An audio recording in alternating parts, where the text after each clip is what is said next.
नमस्कार. राज्य शैक्षणिक संशोधन व प्रशिक्षण परिषद महाराष्ट्र पुणे द्वारा आयोजित वरिष्ठ व निवड वेतन श्रेणी प्रशिक्षण 2021-22 मध्ये प्रशिक्षण पूर्ण करण्याआधी एक अभिप्राय नोंदवणं गरजेचं आहे. तो अभिप्राय कसा नोंदवावा याबद्दलची माहिती या व्हिडिओमध्ये आपण पाहणार आहोत. आपले सगळे मॉड्यूल्स अभ्यास करून पूर्ण झाल्यानंतर, त्यातील चाचणी आणि स्वाध्याय पूर्ण झाल्यानंतर सर्व मॉड्यूल्सच्या शेवटी इथे अभिप्राय नावाचा एक सेक्शन आहे. फीडबॅक आपल्याला द्यायचा या प्रशिक्षणाबद्दलचा, तर त्याच्यावर आपण क्लिक करायचं आहे आणि अभिप्राय या फॉर्मवर आपल्याला जायचं आहे. ह्या फॉर्मवर गेल्यानंतर आपल्यासमोर अशा पद्धतीने स्क्रीन ओपन होते. बऱ्याच वेळा असं होण्याची शक्यता आहे की आपला ब्राउझर हा आपली नवीन विंडो ओपन करण्यासाठी ब्लॉक करू शकतो. त्याला पॉपअप ब्लॉकर म्हणतात. तर तो आपल्याला एनेबल करणं गरजेचं आहे. आपल्यासमोर अशा पद्धतीने स्क्रीन ओपन होतो आणि मग अभिप्रायासाठी येथे क्लिक करा असं लाल रंगातला टॅब आपल्याला दिसतोय. तर त्याच्यावर आपल्याला क्लिक करायचं आहे. पुढे हे प्रायव्हसी ॲग्रीमेंट आपल्याला ॲक्सेप्ट करायचं आहे आणि स्टार्ट करायचं आहे. हा अभिप्रायाचा फॉर्म आहे. वरिष्ठ व निवड वेतन श्रेणी प्रशिक्षण अभिप्राय. हा अभिप्राय मराठीत नोंदवावा.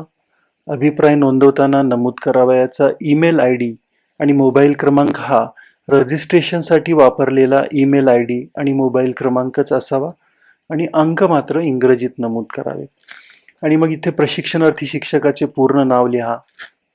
हे अनिवार्य टॅब्स आहेत, काही अनिवार्य प्रश्न आहेत. इथे शाळा आणि कार्यालयाचं नाव लिहायचं आहे आपल्याला.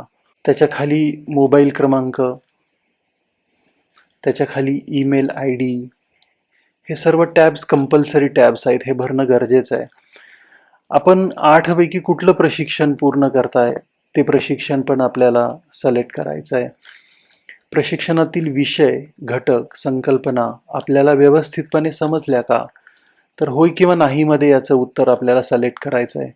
प्रस्तुत प्रशिक्षणातील कोणत्या घटकात बदल करावा असे आपल्याला वाटते? सविस्तरपणे आपल्याला या प्रश्नाचं उत्तर लिहायचं आहे. तर कोणते घटक आपल्याला बदल करणं गरजेचं वाटतं ते इथे आपल्याला टेक्स्टच्या रूपामध्ये लिहायचं आहे. प्रशिक्षणातील माहितीचा मूल्यमापन चाचणी सोडविण्यासाठी उपयोग झाला का? तर याचंही उत्तर आपल्याला होय किंवा नाही मध्ये द्यायचं आहे. या प्रशिक्षणातून आपल्याला काही नवीन शिकायला मिळाले का? हेही उत्तर होय किंवा नाही पर्यायामध्ये आहे. त्यापैकी एक सिलेक्ट करायचं आहे आपल्याला.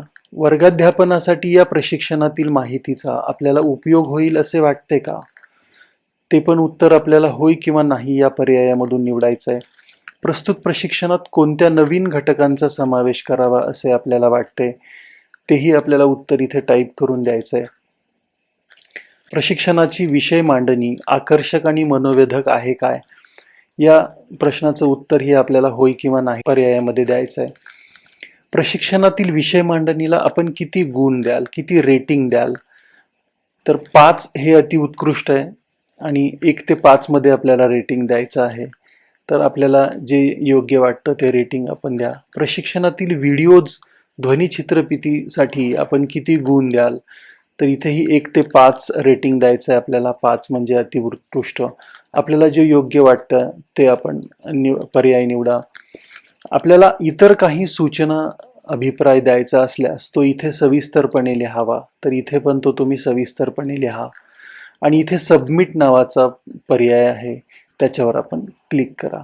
अशा पद्धतीने हा अभिप्राय दिल्यानंतर आपलं प्रशिक्षण पूर्ण होईल.